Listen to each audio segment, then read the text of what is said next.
سوختاندن مواد چرب در خشت‌پزی‌ها در ولایت ننگرهار باعث افزایش امراض گوناگون شده است. در منطقه ولسوالی سرخرود این ولایت 72 خشت‌پزی فعالیت دارند.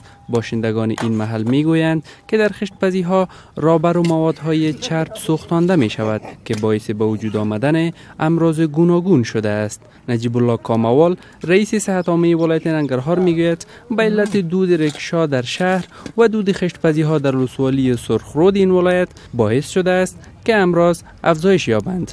موږ فعلا که تاسو وګورئ موږ په اطفال واردونو کې نور ځای نه لرو. هر چپرکټ کې موږ د یو ماشوم په ځای دوه ماشومان بستر کړي دي او فکر کوم چې دا به ډېره غټ هم اقتصادي ضربه وي او هم د صحت په بخش کې به موږ ته ډېر غټ ناورین رامنځته کړي چې چېرته د موادو د استفادې نه د خښتو په بټیو کې او په رکشاو کې مخنیوی ونیسي.